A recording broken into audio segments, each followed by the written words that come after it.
Hello everyone, I hope you people are doing very well. So today again, welcome all of you in my YouTube channel, Hamari Pathshala. So in the last video, I have discussed very thoroughly about the stress strain behavior of ductile mild steel material under the tensile load. But मैं एक दो point और उसमें add करना चाहूँगा for the clarity of to all of you कि जैसे कि मैंने लास्ट वीडियो में बताया था कि हम टेंसाइल टेस्टिंग के लिए जो माइल्ड स्टील यूज करते हैं उसमें हम डॉग बोन शेप में रेक्टेंगुलर शेप को भी कंसीडर कर सकते हैं और सिलेंड्रिकल शेप को भी कंसीडर कर सकते हैं। तो एक क्वेश्चन कभी कभी स्टूडेंट के माइंड्स में आ जाता है कि यार दोनों का शेप अलग अलग है। ऐसा तो नहीं कि जब दोनों मटेरियल में फ्रैक्चर होता है तो उनमें फेल्योर का पैटर्न अलग होता है। बिल्कुल नहीं। चाहे आप रेक्टेंगुलर सेक्शन ले लीजिए, चाहे आप सिलेंड्रिकल सेक्शन ले लीजिए, ठीक है, उसका स्पेसिमेन बना के यूनिवर्सल टेस्टिंग मशीन में टेंसाइल टेस्ट अप्लाई कर दीजिए है। और जो लास्ट में फ्रैक्चर होता है उसका पैटर्न दोनों केस में सेम होता है, यानी कप कोर फेल्योर ही होता है along the 45 degree plane due to the shear stresses. ठीक है। अब दूसरा पॉइंट ये है कि हम जो एरिया रिडक्शन की बात करते हैं सिलेंड्रिकल स्पेसिमेन के केस में ये 40 to 60% होता है, बट एवरेजली उसको हम 50% कंसीडर करते हैं। उसी तरीके से रेक्टेंगुलर स्पेसिमेन में जो एरिया का रिडक्शन होता है initial to final before the fracture वो 30 to 40% होता है, बट हम एवरेजली 35% कंसीडर करते हैं। और एक पॉइंट और आता है कि कभी कभी हम लोग पूछ लेते हैं कि डक्टिलिटी फैक्टर क्या होता है। तो ductility factor is nothing but it is the ratio of failure strain upon yield strain of the material. Okay, चलिए फिर हम आगे बढ़ते हैं और स्टडी करते हैं stress strain behaviour of mild steel under compressive loading. Study में यह पाया गया है कि माइल्ड स्टील पर कंप्रेशन फोर्स लगाया जाए या फिर टेंशन फोर्स लगाया जाए, दोनों के ही केस में उसका जो स्ट्रेस स्ट्रेन पैटर्न सेम होता है, बट अगर हम थोड़ी लार्ज डिफॉर्मेशन की बात करें तो थोड़ा सा डेविएट हो जाता है। और अगर आप देखेंगे तो इन दोनों ग्राफ के either in compressive either in tension slope same है। इसका मतलब इन दोनों की मॉडुलस ऑफ इलास्टिसिटी सेम होती है। यहाँ पर जो रेड ग्राफ है वो कंप्रेशन टेस्टिंग की वजह से आया हुआ है और जो ब्लू ग्राफ है वो टेंसल टेस्टिंग की वजह से आया है और आया हुआ है। और ऑफ कोर्स दोनों स्ट्रेस स्ट्रेन रिलेशनशिप बता रहे हैं यहाँ पर। ठीक है, बट पता है दोनों के स्ट्रेस स्ट्रेन प्रोफाइल सेम होते हैं, बट स्टिल दोनों के फेल्योर बिहेवियर में बहुत डिफरेंस होता है। In case of tensile material always failure due to the fracture. इसका मतलब है कि उसमें पहले क्या होगा कि जब उस पर टेंशन फोर्स लगेगा तो उसमें छोटे छोटे वाइड्स बनेंगे, फिर वो लोड के परपेंडिकुलर उसमें क्रैकिंग आएगी, फिर धीरे धीरे उसमें 45 डिग्री पर कप कोन बन जाता है। लेकिन इन केस ऑफ कंप्रेशन ऐसा संभव है क्या? क्योंकि उसमें मटेरियल को हम खींच नहीं रहे हैं, कंप्रेशन में मटेरियल को हम प्रेस कर रहे हैं। और जब हम मटेरियल को प्रेस करते हैं ना तो उस केस में कभी भी न नेकिंग जोन आता है न कप कोन फेल्योर होता है, कि उसमें बल्जिंग होता है और प्लास्टिक शियर डिफॉर्मेशन होता है 45 डिग्री के प्लेन पर। और ये बेसिकली हमारा ऑर्डर है शियर स्ट्रेंथ, टेंसाइल स्ट्रेंथ और कंप्रेसिव स्ट्रेंथ का। ये टेंशन कंप्रेशन दोनों के केस में वैलिड है। अच्छा, दोनों के फेल्योर पैटर्न के बारे में अगर हमने डिस्कस कर दिया है तो थोड़ा सा उसको जान लेते हैं। क्योंकि होता क्या है कि इस तरह के क्वेश्चन एग्जाम में तो नहीं आते हैं, लेकिन क्या होता है ना कि जब इसे टीचर डिस्कस नहीं करता है ना तो स्टूडेंट के मन में एक कन्फ्यूजन सा रह जाता है, और कभी अगर किसी ने एग्जाम में पूछ लिया या इंटरव्यू वगैरह में तो प्रॉब्लम हो जाती है। इसलिए मैं थोड़ा सा डिस्कस करना चाहूँगा। ये भले से एग्जाम में नहीं आए लेकिन ये ज़रूरी है डिस्कस करना। ये माइल्ड स्टील का टेंसाइल टेस्टिंग है। देखिए, जब जैसे ही हम टेंसाइल फोर्स लगा रहे हैं पहले इसमें वाइड्स क्रिएट हो रहे हैं छोटे छोटे, फिर परपेंडिकुलर जो है टेंसाइल फोर्स के परपेंडिकुलर इस पर क्रैकिंग आ रही है और जैसा कि हमने डिस्कस किया था पिछले स्लाइड में कि माइल्ड स्टील जो बेसिकली सबसे ज़्यादा वीक होता है वो शियर में होता है, और उससे थोड़ा बेटर होता है टेंशन में, और उससे भी ज़्यादा बेटर होता है कंप्रेशन में। तो ऑफ कोर्स माइल्ड स्टील पे जब हम टेंशन फोर्स लगाएंगे तो उसमें शियर की वजह से ही फेल्योर होगा। तो यहाँ पर शियर की वजह से फेल्योर पैटर्न बना है, फुली फ्रैक्चर हो गया है, और ये फ्रैक्चर शियर की वजह से 45 डिग्री पे। और ये जो फिगर है बेसिकली दिखाया गया है कंप्रेसिव लोड ऑन स्पेसिमेन।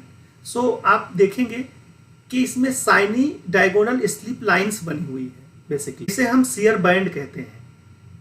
अगर हम शियर बैंड को और जानना चाहें तो हम कह सकते हैं कि किसी भी मटेरियल के एक नैरो जोन में जो होता है प्लास्टिक डिफॉर्मेशन हो जाता है, जिसे ही हम शियर बैंड कहते हैं। और इसी शियर बैंड की वजह से मटेरियल में बल्जिंग होती है, और इसमें कोई कंफ्यूजन नहीं होना चाहिए कि शियर बैंड हमेशा 45 डिग्री पर ही क्रिएट होता है। उम्मीद है कि ये डिफरेंस आपको समझ में आया होगा, बट इस डिफरेंस को और अच्छी तरीके से कैटेगराइज करके मैंने 6 एस्पेक्ट लिए हुए हैं। इसके बाद एक टेबल डक्टाइल मटेरियल पे टेंशन के लिए है और दूसरा टेबल डक्टाइल मटेरियल पे कंप्रेशन के लिए है। अगर हम फेल्योर मैकेनिज्म का डिस्कस करें तो डक्टाइल मटेरियल चाहे टेंशन में हो चाहे कंप्रेशन में है, दोनों में शियर फेल्योर होता है 45 डिग्री, इसमें कोई शक नहीं है, ठीक है। बट यहाँ पे हमने लिखा है इफ शॉर्ट, इसका मतलब क्या है कि अगर स्पेसिमेन शॉर्ट हो तो, क्योंकि अगर लॉन्ग होगा ना और उस पर कंप्रेशन लगाएंगे तो बकलिंग हो जाएगा, और वो अलग फिनोमिना है, उसको हम डिस्कस करेंगे। और विजिबल पैटर्न में क्या है कि जब मटेरियल फेल्योर होता है टेंशन में तो उसमें नेकिंग जोन बनता है, फिर कप कोन फेल्योर हो जाता है। लेकिन जब मटेरियल पे कंप्रेसिव फोर्स लगाते हैं उसमें बल्जिंग होता है, डायगोनली शियर बनते हैं। शियर स्ट्रेस का रोल क्या है? टेंशन के केस में ये क्रैक डेवलप करता है, जो कि मैंने अभी बताया, और कंप्रेशन के केस में स्लिप लाइन बनाता है, जिसे हम शियर बैंड बोलते हैं, जो कि 45 डिग्री पे होता है। इसी की वजह से मटेरियल में बल्जिंग हो जाती है। एडिशनल इफेक्ट, टेंशन में फ्रैक्चर सरफेस फॉर्म होते हैं क्रैकिंग की वजह से, लेकिन कंप्रेशन में फ्रैक्चर सरफेस नहीं बनते हैं, ओनली प्लास्टिक शियर डिफॉर्मेशन होता है।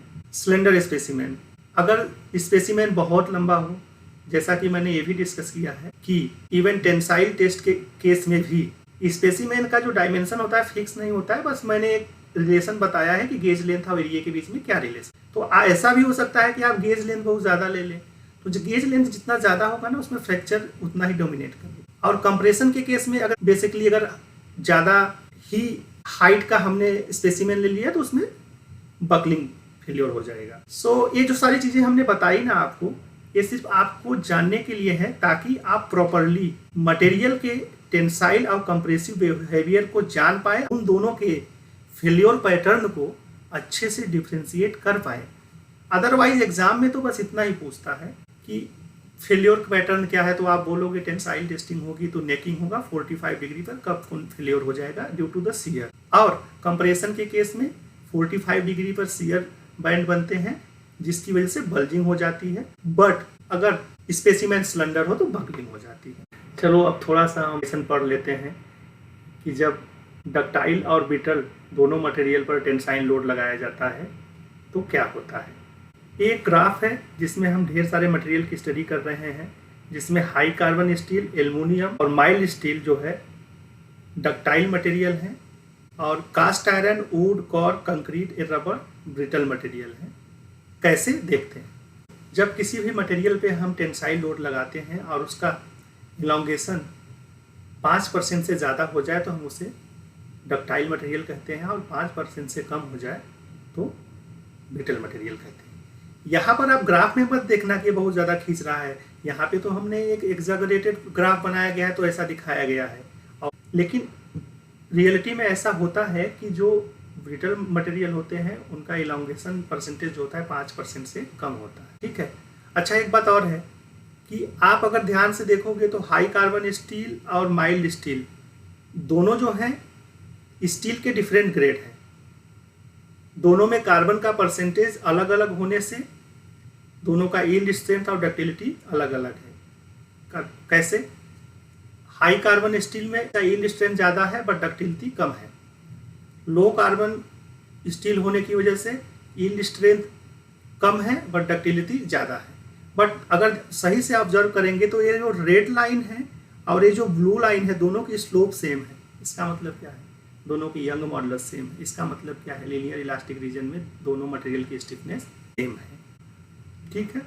और ब्रिटल मटेरियल में अगर आप देखेंगे तो brittle material post elastic deformation जो होता है ना, नेग्लिजिबल होता है और इसका जो फेल्योर पॉइंट होता है very close to the linear elastic region. जैसे कि रबड़ में देखिए, ए पॉइंट जो है इसका लीनियर इलास्टिक रीजन है, बी पॉइंट इसका फेल्योर पॉइंट है, और इन दोनों के बीच में बहुत ही माइनर डिफरेंस होता है। हालांकि यहाँ पर हमने एग्जैगरेटेड करके दिखा दिया गया है बट लिटरली ये दोनों पॉइंट बहुत ही क्लोज होते हैं।